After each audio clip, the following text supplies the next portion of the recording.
It's Monday.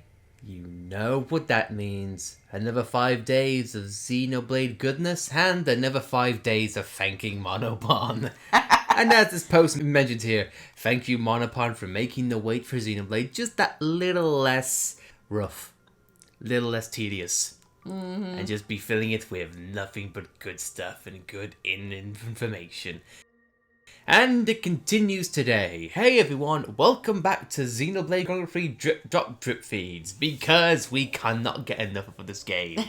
So, without further ado, let's get into it. And this is the first time that Nintendo of Europe and as well, Nintendo outside of Japan have really been on point with this. As in, like, they post stuff earlier than what they're used to. Yeah. But anyway, let's get to it here. This comes courtesy of Nintendo of Europe, originally from Monolith of Japan, but you get the gist, and it's as follows. Zeon is a key soldier and a reliable hero who go above and beyond to protect his allies in Xenoblade Chronicles 3. Armed with a sword and shield, Zeon's abilities are enhanced when he's pitted against stronger enemies. So, already a new member of the hero class. And for me, this looks pretty cool. I don't know what it is, but the simple armor design is kind of reminiscent of like a blade from Xenoblade 2. As well as the sword, the shield, a unique thing that we haven't seen in Xenoblade, I think, ever? Then like that mix of combos. I know Ryan had a guard and that was kind of like a 2-in-1 ordeal. But this like when they're all separate, and for its worth, I think the shield looks quite nice. But those are minor details. Let's address the elephant in the room. This guy is clearly High Entia. Like 0.5% High Entia, which kind of, I feel kind of bad because he's just got those comically small wings. And not only that, they're in different colors. I think that's just the shading of this piece. I mean, maybe, but it would be kind of intriguing to be like, I'm white on one side, now brown on one side. For all we know, this could be a high-end just side effect of like, ooh, I have one eye, one colour, and then one eye, the other colour. I think it's just the lighting. Maybe, but it's just still comical to me. And there are little bits and pieces that are to be taken in this description. Especially the last part.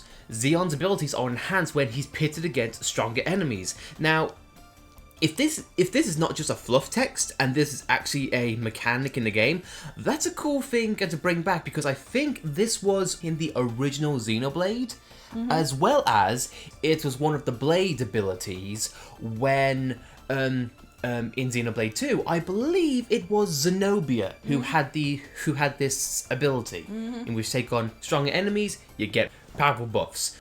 So it is nice to see that subtle abilities and character quirks are coming back, even if it's in subtle ways like this.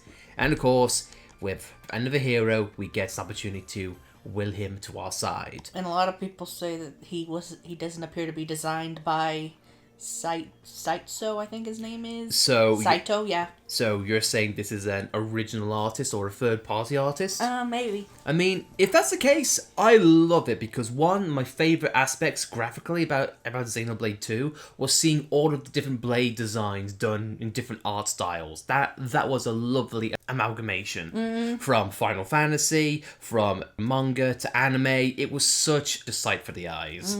But that's neither here or there. As per usual with the clips like this, again, Ion, you're getting the shaft. These things come with a clip. And this is again from Monolith of Japan. It's as follows. Zeon seems to have a connection with Noah and others who are same Keeves. Even so, the shining sword and shield are really cool. That was poorly worded, but what do we expect? I hope we get Agnes heroes at some point. What if Agnes has no heroes? Be kind of depressing. Either way, let's do it.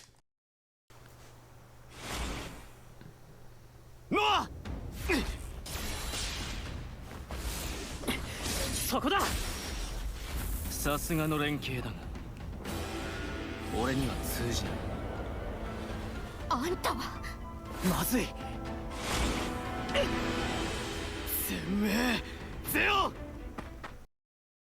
So, already, just like how we find with Valdi, we run into an enemy who just won't let us walk on. No. Everyone's very rude in this world, I find. But still, though, it's intriguing that we see another character attacking us, because again, we're not safe on either side. Also, foreboding in the background, I don't see you. He uses the Legend of Zelda slashes. Yeah. He must have all hearts, which is worrying. And of course, we see minor character traits in action, as well as seeing, the art being used in the cutscene. So that's all well and good. And it does seem to be that this guy does have connects with Lands and No, and anyone who is from Kiev. So there's a little bit more depth in there. And as always, our friend KBG Remem. Again, I really need to ask if I'm saying that right. They have a script for what the slight dialogue is in this cutscene, which of course there. I expect of your teamwork, but it won't work on me. This isn't good. Damn you, Zeon! So for one thing, the script is sort of going on the lines of Xenoblade 2, because if memory serves, I don't think you hear the word damn so often in the original. I think Dixon says it once or twice. Yeah, but Xenoblade 2 definitely says it a lot more. So Morag, shite, who gave that damn order? That's one of the surprising lines in the game for me. But either way, this is about 2, this is about 3, and again, it's just a nice little thing to look forward to. And of course here, we have screenshots of the existing cutscene, as well as what role he plays and whatnot. So let's look at this again from Monolith of Japan. Food shortages have become a serious problem for Zeon's Kiev's colony. It seems that he's struggling every day while thinking about the lives of his friends. So again, this gives a bit more context to the story and how Zeon plays in it. Plus, we get exclusive cutscenes or screenshots which we see him actually siding, or defending, or taking sides with our friends here. So again, it's intriguing to see.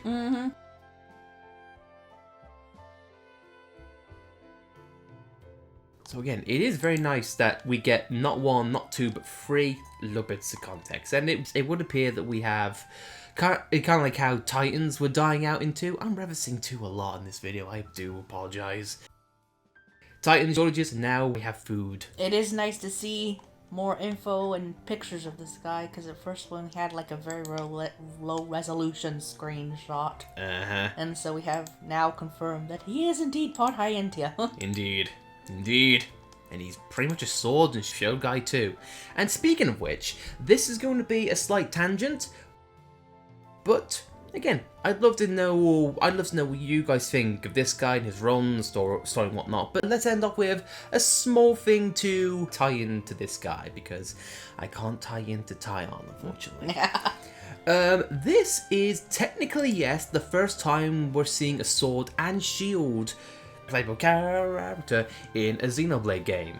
However, this is not the first time it's been shown. Let me explain for a little bit. Early on in the original Xenoblade's development, there was actually an unused character who was originally meant to be playable, and his name is Lambert. This guy, it's really speculative on whether he's meant to be a Homs or a High Entia or whatnot. He doesn't have wings. I know, but I can just see people going back and forth in what he was actually meant to be. But as you can see here, he's got the same sort of armor motif, sort of like the same hair color, and as well as working with a sword and shield. So it is nice to see that if this is kind of like how the bionic shoulder was eventually brought back in the definitive edition, it kind of makes me smile thinking that this guy is sort of getting the same treatment in Xenoblade 3, albeit not really directly, but just the concept of coming back. And you know what? I kind of like it. I like Monolith being able to reuse all of their original ideas and just having them see fruition. It's just a feel-good thing. I don't know. Then again, though, I would like to see all of the unused Xenoblade content come back. Yeah, because the bionic shoulder came back. Yeah. I also kind of wouldn't mind having Melia's one of Melia's unused staffs in which it would reveal secrets, make the world a lot more explorative. But hey, I digress. Xenoblade's good stuff no matter what's used. But guys, what did you think of the news today? We'd love to hear your thoughts, and as always, if like we see here, please be sure to like it. And if you want to subscribe to see more up-to-date things on Xenoblade 3, whether it's screenshots, trailers, or anything in between, or just hearing us ramble on, speculate, or analyze anything, then please be sure to subscribe to the channel and subtly follow us on Twitch if you want to see us play through Xenoblade stuff in general. But I digress. Thank you all for watching. As always, I've been Lightning. I'm Alice. And I look forward to another long week of Xenoblade goodness, thanks to Monopon. Until then guys, see you then, and all hail Monopon.